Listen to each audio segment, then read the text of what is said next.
नमस्कार माझ्या मैत्रिणींनो, स्वागत आहे तुमचं माझ्या YouTube चॅनलमध्ये. मी आज तुम्हाला वेगवेगळ्या प्रकारचे ताबडतोब होणारे जुडे आणि जुड्याची डिझाईन दाखवत आहे. हे बघा, हे लांब केसाची डिझाईन आहे. माझ्याकडे घेऊन ठेवलेली आहेत. जेव्हा आपण ताबडतोब कार्यक्रमासाठी निघतो तेव्हा आपल्याला वेणी वगैरे घालत बसायला वेळ नसतो, तेव्हा हे असे जुडे खूप छान प्रकारचे तयार होतात लवकरात लवकर आणि दिसायला छान दिसतात. अगदी 5 मिनिटाच्या आत हे सर्व तयार होते. हे एक आहे, हे लांब केसाचं आहे. बघा किती छान दिसते, वाटत पण नाही, आपले केस पण दिसत नाहीत. किती छान दिसत होतं. आता मी दुसरा जुडा टाकून दाखवते तुम्हाला.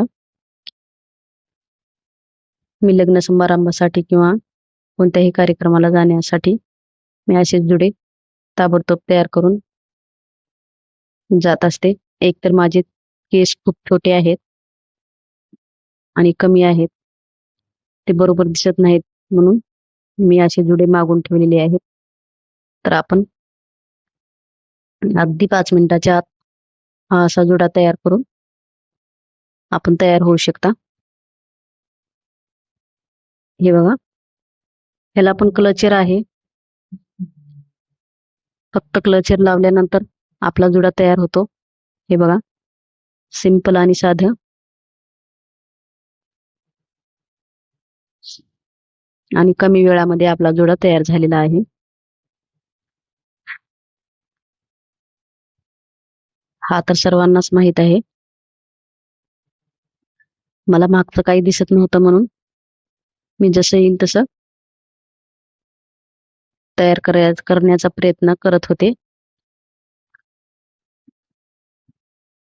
मी फक्त तुम्हाला जुडा दाखवत आहे, तयार कसा करतात.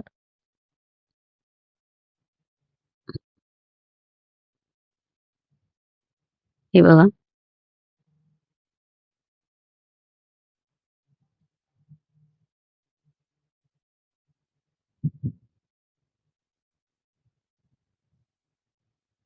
हे मी एक साइडनच घेतलेलं आहे, पण तुम्ही 2 साइडने घ्या, अर्धे अर्धे केस करून, आणि दोन्हीकडून वर घेऊन वर कोचून ठेवू शकता.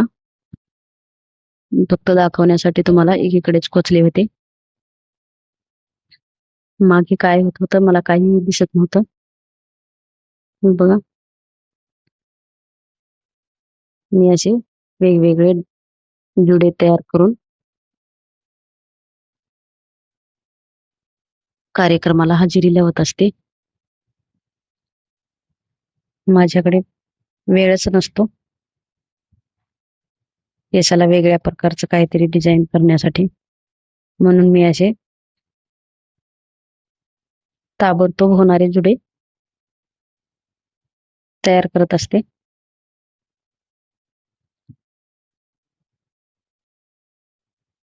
आणि हा एक आहे बघा जुडा. हे बघा,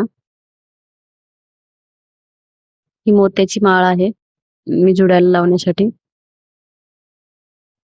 तयार करून ठेवलेली होती. एकदम छोटा जुडा असला ना खूप छान दिसते ती. तर हा मोठा जुडा असल्यामुळे तेवढं दिसत नाही.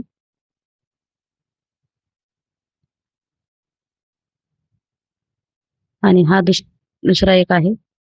तर मैत्रिणींनो, माझी जुड्याची डिझाईन तुम्हाला कशी वाटली ते मला कमेंटमध्ये सांगा, आणि माझ्या चॅनलला लाईक आणि सबस्क्राईब करायला विसरू नका. आणि आपला हा एक जुडा तयार झालेला आहे. हा बघा कसा दिसत आहे. हे बघा, आलाय का व्यवस्थित? बघा, छान दिसत आहे. एकदम कमी वेळामध्ये तयार झालेला आहे. थँक्यू, धन्यवाद.